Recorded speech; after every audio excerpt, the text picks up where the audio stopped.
wabarakatuh.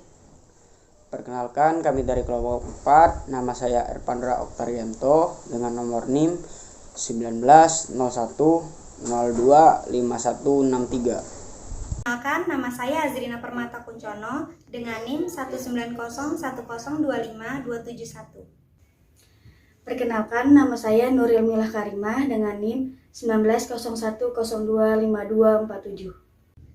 Perkenalkan, nama saya Novi Indriani dengan NIM 1901025379. Perkenalkan, nama saya Aulia Syafaah dengan NIM 1901025307.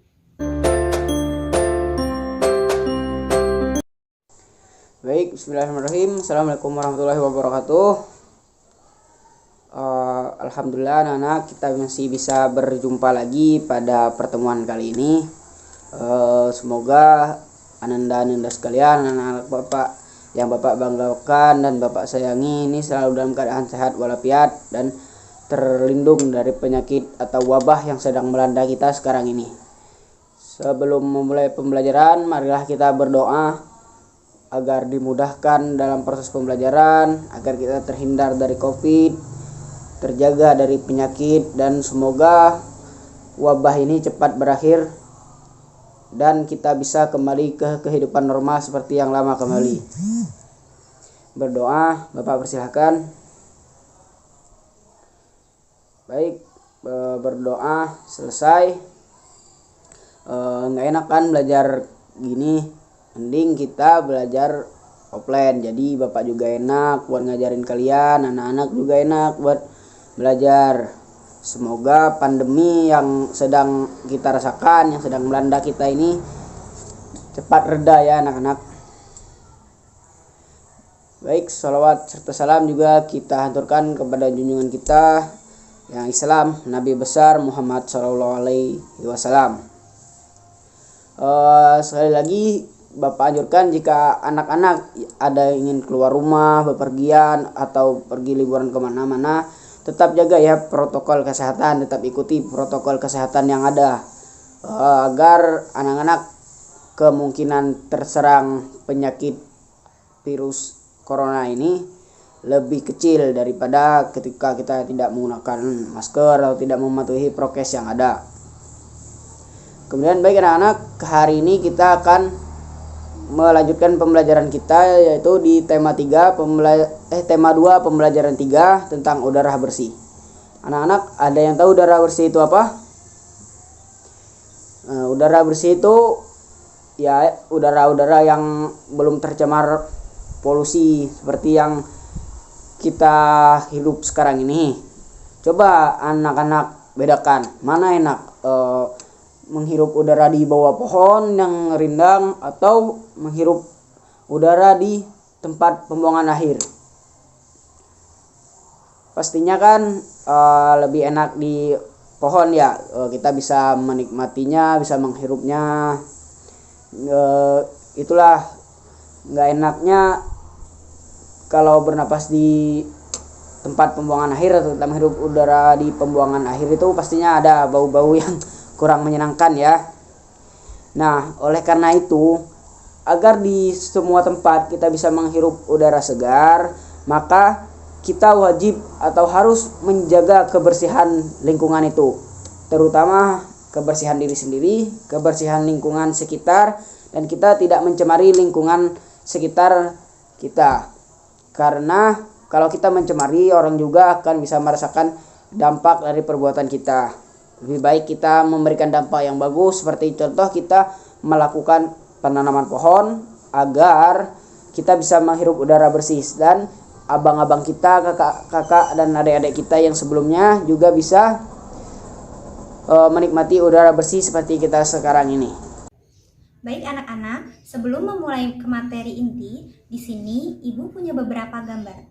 Gambar ini berhubungan dengan perilaku yang mencerminkan pencemaran udara bersih dan juga cara menjaga udara bersih di lingkungan. Coba kalian lihat gambar yang pertama, kira-kira gambar apa itu? Iya benar anak-anak, gambar ini menunjukkan orang-orang yang sedang menebang pohon secara liar. Nah, kalian tahu nggak sih gambar ini termasuk menjaga lingkungan dan pencemaran lingkungan? Kenapa sih menebang pohon itu termasuk dalam pencemaran lingkungan? Karena kalau menebang pohon tetapi tidak dilakukan reboisasi, maka pohon akan habis. Kalau pohon habis, pasokan udara bersih di lingkungan akan berkurang. Nah, gambar yang kedua ini, ada yang tahu ini gambar apa?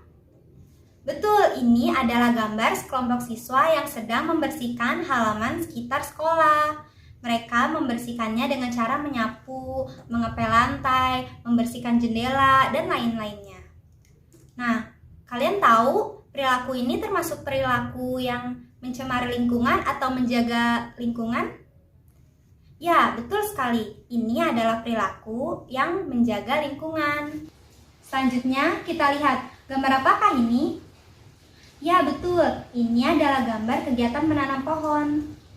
Menurut kalian, ini termasuk kegiatan menjaga udara bersih atau mencemari udara bersih? Betul sekali, ini adalah kegiatan menjaga udara bersih. Kalian suka menanam pohon nggak di rumah? Nah, kalau kalian suka menanam pohon di rumah, berarti kalian ikut turut menjaga lingkungan dengan cara menanam pohon agar udara tetap bersih.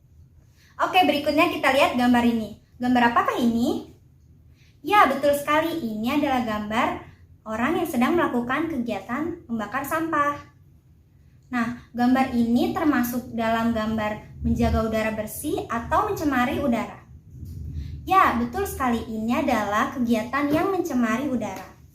Karena membakar sampah dapat menimbulkan asap kotor yang akan mencemari udara dan menyebabkan polusi udara.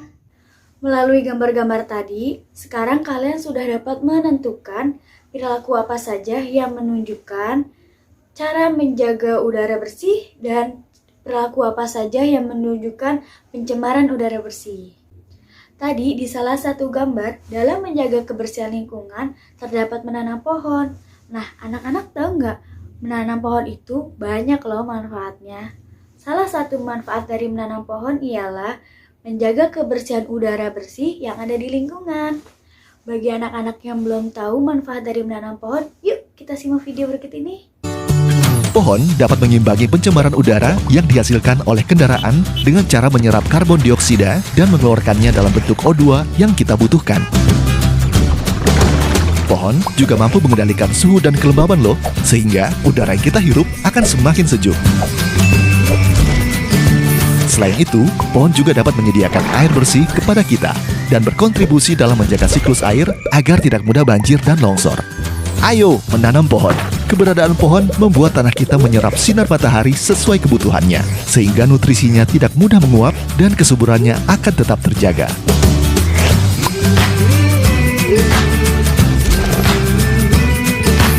Nah, tunggu apa lagi? Tanam pohon dan rawatlah. Green is the new gold. Gimana? Kalian sudah nonton videonya kan? Apa sih yang kalian lihat di dalam video tersebut? Betul anak-anak, video yang tadi ibu tayangkan itu seputar manfaat dari menanam pohon. Tadi kan di dalam video itu banyak ya manfaat-manfaat dari menanam pohon. Coba ibu mau tanya, apa aja sih manfaat-manfaat dari menanam pohon yang ada di dalam video tersebut? Ya, betul sekali. Manfaat dari menanam pohon itu ialah 1. Mampu mengendalikan suhu dan kelembapan udara, mampu menjaga siklus air agar tidak mudah terkena banjir dan longsor. Manfaat dari menanam pohon itu sendiri banyak sekali kan anak-anak? Untuk itu, makanya kita wajib untuk menjaga keberadaan pohon. Jangan sampai pohon-pohon yang ada di sekitar kita itu habis. Karena kalau sampai habis, pasokan udara bersih yang ada di lingkungan kita pun akan berkurang. Nah, anak-anak, tadi kan kita sudah menonton video mengenai manfaat-manfaat yang kita dapat dari menanam pohon. Dari video tersebut, kita jadi mendapatkan informasi seputar manfaat dari menanam pohon. Yang nantinya, informasi yang sudah kita dapatkan tersebut dapat membuat kita untuk mencoba membiasakan menanam pohon Karena untuk membantu menjaga kebersihan udara yang ada di lingkungan sekitar kita. Tahu nggak sih, kalau informasi tidak hanya kita dapat temukan di dalam video tadi loh. Informasi juga dapat kita temukan dalam teks berita, dialog, cerita, dan teks bacaan lainnya. Lalu, bagaimana sih cara kita dapat menemukan informasi dalam teks bacaan? Sebelum itu, Ibu akan menjelaskan apa itu informasi dan apa fungsi dari informasi. Jadi, menurut Gergo Erteri, informasi adalah suatu data penting yang memberikan pengetahuan yang berguna bagi penerimanya. Nah, contohnya jikalau ibu menyuruh untuk "Nak, jangan buang sampah sembarangan, buang sampah itu pada tempatnya." Nah, dengan itu ibu memberikan informasi, jangan membuang sampah sembarangan. Kemudian diterima dengan kalian membuang sampah pada tempatnya. Kira-kira fungsi informasi itu apa sih? Fungsi informasi yaitu untuk meningkatkan pengetahuan dan kemampuan pembaca. Contohnya gini, kalian membaca buku. Nah, dengan itu kalian bisa menambah bahasa atau kosakata yang ada pada diri kalian. Jadi, seperti itu anak-anak, pengertian dari informasi dan fungsi informasi. Lalu, dalam menemukan informasi yang ada pada teks bacaan, kita dapat mengklarifikasikan informasi tersebut ke dalam aspek 5W1H. Apa sih 5W1H itu? Pertama itu ada what, yang artinya apa. What atau apa merupakan unsur yang pertama yang wajib ada dalam suatu penulisan. Suatu tulisan pasti mempunyai tema atau inti yang ingin disampaikan. Dalam mengklarifikasikan suatu informasi, kita harus tahu nih, apa aja sih isi dari informasi tersebut. Biasanya informasi tersebut berisi tentang bencana alam, tentang anak-anak belajar, tentang hiburan, atau hal lainnya. Yang kedua, where, yang artinya di mana. Sebuah teks yang jelas yang menjabarkan tempat atau lokasi suatu peristiwa terjadi. Ketika membuat informasi, hal yang berhubungan tentang tempat seperti sekolah, lapangan, rumah.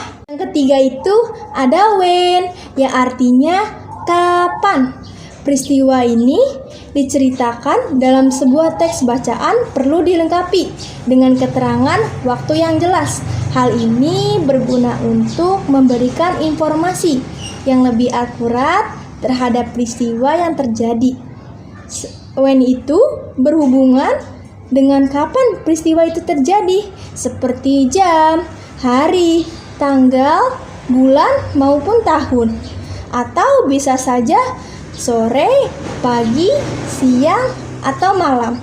Hal ini untuk melihat kejadian sedang berlangsung atau sudah berlangsung.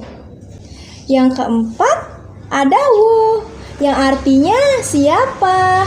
Wo atau siapa berkaitan dengan pelaku atau orang yang terlibat dalam suatu kejadian. Unsur wo dalam 5W1H memberikan informasi seputar orang-orang yang terlibat di dalam teks bacaan. 5. Ada why, yang artinya kenapa. Di dalam suatu teks bacaan terdapat why, yang artinya kenapa, yang menjelaskan tentang alasan kenapa sih peristiwa itu bisa terjadi. Maka dari itu, why atau kenapa digunakan untuk mengulas penyebab dari suatu peristiwa itu bisa terjadi, sehingga pembaca dengan mudah memahami situasi yang terjadi atau kondisi yang ada dalam peristiwa tersebut. Yang keenam, ada how, yang artinya bagaimana.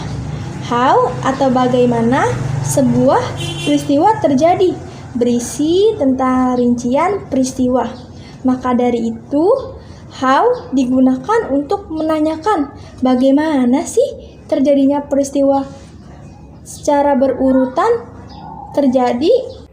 Gimana nih anak-anak, apa kalian sudah mengerti mengenai aspek-aspek dalam mengklasifikasikan informasi pada sebuah teks bacaan? Ibu yakin kalian sudah mengerti semuanya karena kalian adalah anak-anak yang cerdas. Nah, supaya kalian lebih jelas dan lebih memahami, yuk sekarang kita coba untuk mencari dan mengklasifikasikan informasi pada sebuah teks bacaan. Di sini, Ibu sudah menyiapkan satu teks bacaan berjudul Hari Menanam Pohon. Wah, menanam pohon judulnya. Tadi sebelumnya sudah kita singgung mengenai manfaat dari menanam pohon. Ibu mau tanya nih sama kalian, ada yang masih ingat gak sih salah satu aja manfaat dari menanam pohon? Ya, betul. Salah satu manfaat dari menanam pohon adalah menjaga udara tetap bersih. Dengan menjaga udara tetap bersih, kita bernafas pun menjadi lebih nyaman. Coba deh, kalau kalian bernafas di dekat tumpukan sampah, apa rasanya? Nggak nyaman kan? Makanya kita harus selalu menjaga kebersihan lingkungan agar udara di sekitar kita juga tetap bersih. Baik, kita lanjutkan ya. Sebelum kalian dapat mengklasifikasikan informasi yang ada, kalian harus membaca teksnya terlebih dahulu. Ibu berikan waktu ya untuk kalian membaca dan jangan lupa sambil kalian membaca, sambil kalian cermati dan pahami isi dari teks bacaan tersebut.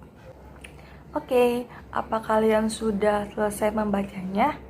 Jika sudah, mari kita lanjutkan untuk mencoba mencari dan mengklasifikasikan informasi yang ada pada teks tersebut.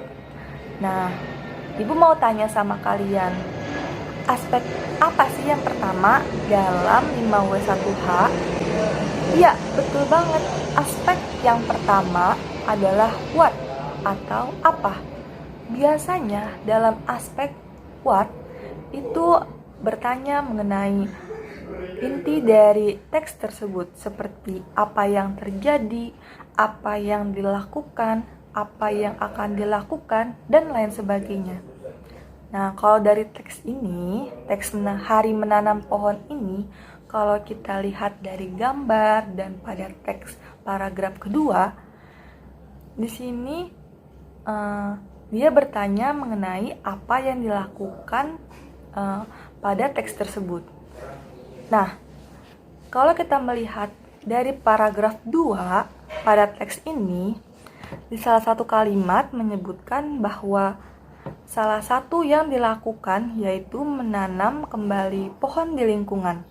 Berarti yang sedang dilakukan atau apa yang dilakukan, jawabannya adalah menanam pohon, atau kegiatan yang dilakukan adalah menanam pohon. Lalu berikutnya adalah aspek where atau di mana. Biasanya aspek where ini berkenaan atau berkaitan dengan keberadaan. Misalkan saja di sekolah, di rumah, di taman, di jalan, dan lain sebagainya. Dan biasanya keberadaan ini ditandai dengan kata di. Berarti aspek where dalam teks bacaan Hari Menanam Pohon itu berkenaan dengan menanyakan keberadaan di mana kegiatan itu dilakukan. Jawabannya, kalau kalian melihat pada paragraf ketiga, di sana ada kalimat Presiden melakukan penanaman pohon di Taman Hutan Rakyat Sultan Adam, Kalimantan Selatan. Berarti kegiatan tersebut dilaksanakan atau dilakukan di Taman Hutan Rakyat Sultan Adam, Kalimantan Selatan. Berarti aspek where atau di mana pada teks tersebut adalah kegiatan menanam pohon dilakukan di Taman Hutan Rakyat Sultan Adam, Kalimantan Selatan. Nah, selanjutnya adalah aspek when atau kapan. Biasanya dalam aspek when atau kapan ini berkenaan atau berhubungan dengan waktu. Misalkan pagi, siang, malam, atau bisa berupa tanggal, bulan, tahun, dan lain sebagainya. Jadi, bisa dibilang kalau aspek when pada sebuah teks bacaan ini berhubungan dengan kapan kegiatan atau peristiwa tersebut terjadi. Nah, kalau berarti kita harus mencari nih dalam teks bacaan hari menanam pohon, bagian mana yang menunjukkan waktu. Iya, benar. Pada paragraf ketiga di awal kalimat itu ada kalimat yang menerangkan waktu, yaitu tanggal 28 November diperingati sebagai hari menanam pohon. Berarti kalau misalkan kita ubah pertanyaannya agar jawabannya seperti kalimat tadi, berarti pertanyaannya menanyakan seputar kapan peringatan hari menanam pohon. Kita bisa jawab bahwa hari menanam pohon diperingati setiap tanggal 28 November. Oke, kita masuk ke aspek yang keempat. Aspek yang keempat ada who atau siapa. Biasanya aspek who atau siapa ini berkenaan atau berkaitan dengan pelaku yang terlibat dalam kejadian atau peristiwa tersebut. Nah, tadi kan pada teks hari menanam pohon, kegiatannya adalah menanam pohon. Berarti kalau kegiatan berarti ada yang melakukan kegiatan. Kita harus cari tahu nih, siapa yang melakukan kegiatan menanam pohon pada bacaan teks tersebut. Iya, benar. Pelakunya atau siapa yang melakukan kegiatan tersebut ada pada paragraf ketiga, di mana di sana tertulis Presiden melakukan penanaman pohon di Taman Hutan Rakyat Sultan Adam, Kalimantan Selatan. Berarti yang melakukan penanaman pohon adalah Presiden Joko Widodo. Jadi informasi yang kita dapatkan dalam aspek who ini adalah kegiatan menanam pohon dilakukan oleh Presiden Joko Widodo. Lalu aspek selanjutnya adalah why atau kenapa. Biasanya dalam aspek why atau kenapa ini berkenaan atau berkaitan dengan alasan kenapa sebuah peristiwa dapat terjadi atau kenapa kita harus melakukan sesuatu dan lain sebagainya. Nah, kan pada teks bacaan hari menanam pohon dijelaskan bahwa kita harus menanam pohon. Berarti ada dong alasan kenapa sih kita harus menanam pohon. Dijelaskan pada paragraf terakhir seperti ini. Semakin banyak pohon di lingkungan sekitar kita, maka semakin banyak pasokan oksigen bagi kehidupan. Itu berarti alasan kenapa kita harus menanam pohon adalah kita harus menanam pohon supaya kelestarian lingkungan tetap terjaga dan ketersediaan oksigen akan terus berlimpah. Nah, jadi segitu anak-anak informasi yang tadi sudah kita dapatkan dan tentunya sudah kita klasifikasikan ke dalam aspek-aspek 5W plus 1H. Tadi kan kalian mencari dan mengklasifikasikan informasinya Ibu tuntun. Sekarang Ibu mau kalian mencari dan mengklasifikasikan informasi pada sebuah teks bacaan di rumah ya. Kerjakan sendiri, jangan tanya sama teman. Nah, Ibu akan berikan teks bacaan baru yang nantinya kalian akan mencoba untuk mencari dan mengklasifikasikan informasi ke dalam bentuk peta pikiran. Dan tentunya kalian harus mengklasifikasikan informasi yang ada ke dalam aspek-aspek yang sudah kita pelajari tadi. Mengerti semuanya? Nanti bagi yang sudah mengerjakan, silahkan kirimkan melalui grup WhatsApp kelas ya. Selamat mencoba ya anak-anak, dan terima kasih sudah mengikuti pelajaran dengan semangat. Walaupun kita masih harus belajar dari rumah. Nah, di sini Ibu sudah siapkan satu teks bacaan baru berjudul Dayu dan Ikan Hias. Ibu mau kalian untuk mencobanya di rumah, mencoba untuk mencari informasi dan mengklasifikasikan informasi ke dalam aspek yang tadi kita sudah pelajari ke dalam bentuk peta pikiran. Semangat ya anak-anak mengerjakannya. Kalau ada yang masih dibingungkan atau masih kurang jelas, kalian bisa bertanya kepada Ibu melalui grup WhatsApp kelas. Dan yang terakhir, Ibu berharap ilmu yang tadi sudah Ibu berikan kepada kalian akan terus kalian ingat dan tentunya dapat bermanfaat bagi kalian. Ibu juga berharap kalian terus semangat dalam mengikuti pelajaran-pelajaran walaupun kita masih harus belajar dari rumah. Tetap semangat ya anak-anak. Terima kasih. Wassalamualaikum warahmatullahi wabarakatuh.